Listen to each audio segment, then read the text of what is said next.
But sexuality exists on a spectrum, and there's no harm in addressing the fact that sexuality exists on a spectrum.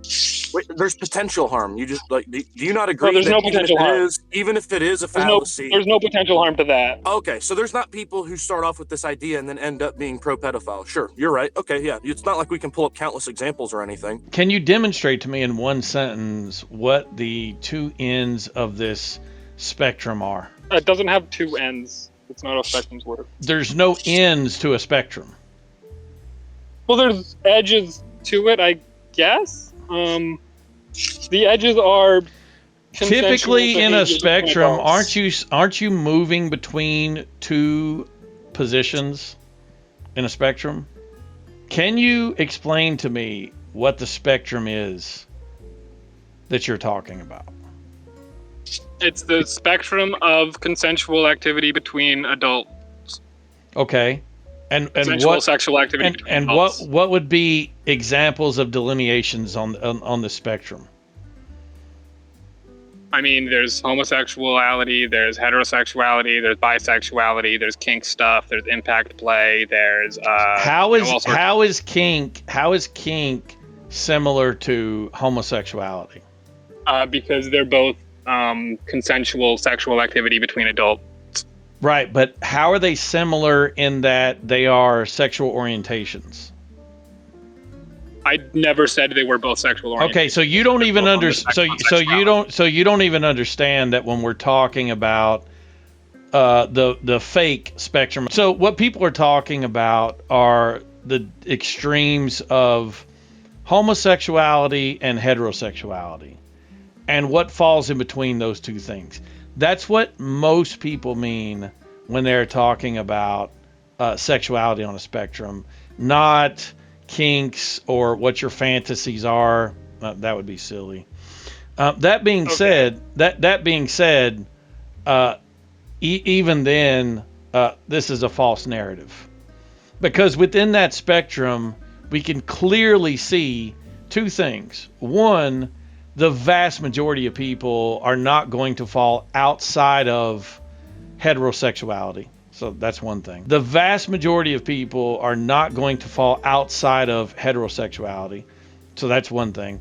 The second thing is the entire purpose for sex to exist is for heterosexual reproduction. So what you're trying to claim as a spectrum is actually just a small subset of the population deviating from the norm. And this deviation could easily be referenced as something like a disorder, in my opinion, although it's not currently classified as such. So the idea that this is a spectrum is false, because a spectrum implies that you're moving between two things that are similar in the sense, of this case, that they would be normal. Homosexuality is not normal. Bisexuality is not normal. These are in fact deviations or aberrations from the norm. They are degenerate behaviors that some humans engage in. There's a couple of things that you said that were pretty just like objectively false. Like if you look at surveys among the youth today, like most youth don't identify as straight. For the same reason that rates of left-handedness went up once we stopped perceiving it as sinister and devilish. The previous generations have grown up in a culture of heteronormativity, which has encouraged you don't have any evidence of this. You don't have any evidence. This is a presumption that you're trying to sneak in, where you're saying, look, once we started supporting more degenerate behavior, we observed more degenerate behavior. Therefore, and here's the part you're assuming, this degenerate behavior is actually normal, and this is the amount we should see. That's a fallacy. That's actually not a fallacy. That's just a fucking lie. Because you don't have any evidence to support that. You're assuming that that's true because it fits your homo narrative. Posted a link to the source. Does your source include teens? Great, teens. You're simply trying to pick a subset of the population. This in no way proves the rule.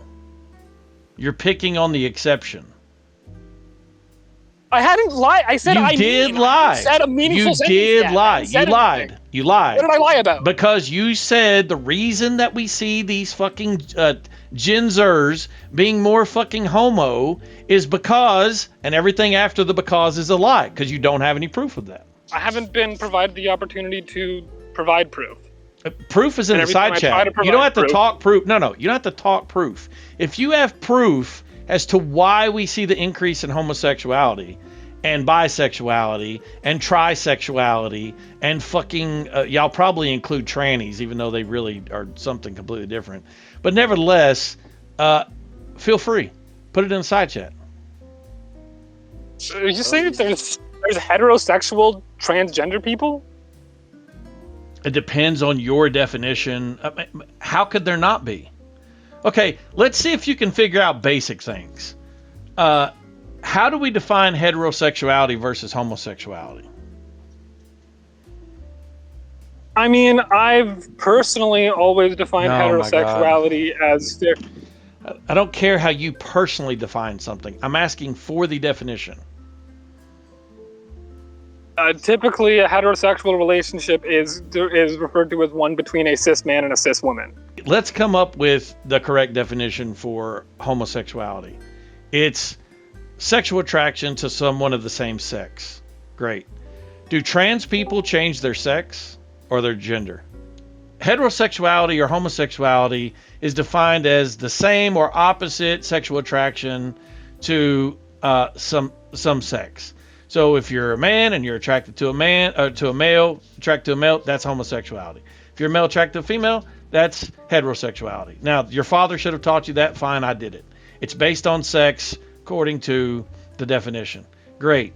This means that trannies, in spite of their, love for their fake vaginas or whatever, can actually change their sex according to the conventional bullshit put out by the tranny community. So anyway, it just is the case that yes, a trans person that is born a male and is attracted to someone that is a female, regardless of their gender, would by definition be heterosexual.